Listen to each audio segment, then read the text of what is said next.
Diana का सपना एक योद्धा बनने का है, लेकिन उसकी माँ की चिंता उसे युद्ध की विभीषिका से दूर रखना है। माँ चाहती है कि उनकी बेटी एक खुशहाल बचपन जिए, जबकि डायना का दिल एक अद्भुत और साहसी जीवन की तलाश में है।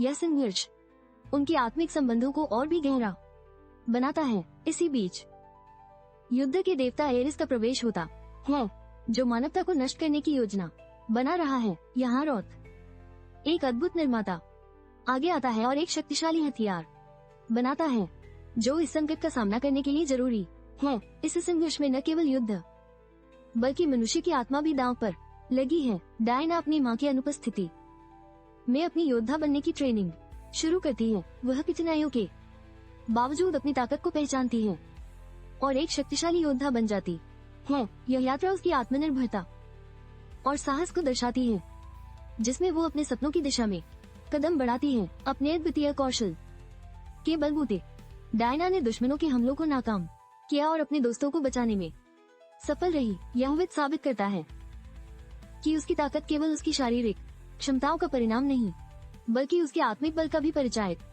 है। जब डायना ने लुडेन को खत्म करने का निर्णय लिया, तो ये कहानी में एक महत्वपूर्ण मोड़ बन गया। उसे विश्वास था कि वो युद्ध का मुख्य कारण है। यह निर्णय उसकी नैतिकता और उसके विरोध के प्रति गंभीरता को प्रदर्शित करता है, जो आगे चलकर उसकी पहचान को आकार देता है। हालांकि स्टीव ने डायना को रोकने की कोशिश की, लेकिन उसकी भावना और संकल्प उसे आगे बढ़ने से नहीं रोक सके। यह एक जटिल रिश्ते की कहानी को उजागर करता है, जहां प्यार और संघर्ष एक दूसरे के पूरक बन जाते हैं। स्टीव की स्थिति में उसके समर्थन और मानवता के प्रति विश्वास ने डायना के निर्णयों में एक महत्वपूर्ण मोड़ ला दिया। यह दर्शाता है कि प्रेम और समर्थन कठिनाइयों पर विजय पाने में कितनी महत्वपूर्ण भूमिका निभा सकते हैं। एरिस का सिद्धांत कि युद्ध इंसानों की अपनी सोच का परिणाम है, डायना के दृष्टिकोण को चुनौती देता है। यह विचार हमें युद्ध की जड़ों को समझने में मदद करता है, जिससे हम अपने विचारों और कार्यों के परिणामों को समझ सके। स्टीव का बलिदान डायना को प्रेरित करता है और उसे ये समझने में मदद करता है कि मानवता में अच्छाई भी है।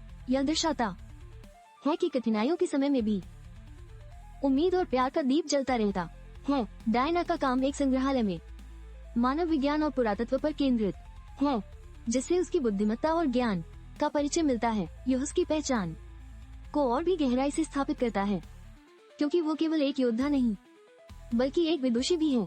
बाबरा डायना की दोस्त उसकी ताकत और साहस से प्रेरित होकर स्वयं को मजबूत और आत्मनिर्भर बनाने का प्रयास करती है। यह दोस्ती का एक नया पहलू है, जहां एक व्यक्ति दूसरे के सपनों में सहायता करता है। डायना ने एक जादुई पत्थर के माध्यम से अपने मृत प्रेमी स्टीव के पुनर्जीवित होने की इच्छा की। यह क्षण कहानी में एक महत्वपूर्ण मोड़ लाता है, जहां प्रेम और साहस का एक अद्भुत संयोग देखने को मिलता है।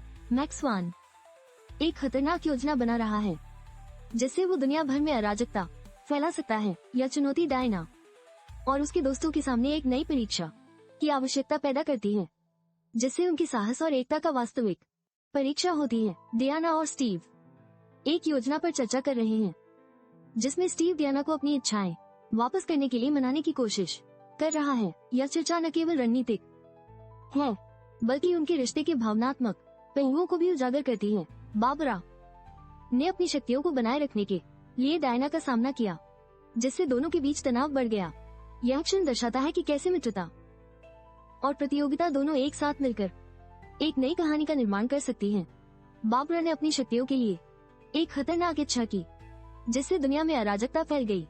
यह उसकी महत्वाकांक्षा और उच्चतम शिकारी बनने की चाह से प्रेरित था, जो उसे एक कठिन पथ पर ले जाती है। डायना ने बाबरा के साथ एक तेज लड़ाई लड़ी, जिसमें उन्हें अपनी शक्तियों का सही उपयोग करना पड़ा। यह लड़ाई उनके बीच की महत्वाकांक्षा और शक्ति का प्रतीक बन गई, जहां दोस्ती और दुश्मनी का एक अद्भुत सामंजस्य था। डायना ने सच्चाई की शक्ति का उपयोग कर सभी को अपनी इच्छाओं को छोड़ने पर मजबूर किया। यह क्षण सभी के लिए एक नई शुरुआत का संकेत था, जहां सच्चाई और प्रेम की शक्ति ने सब कुछ बदल दिया।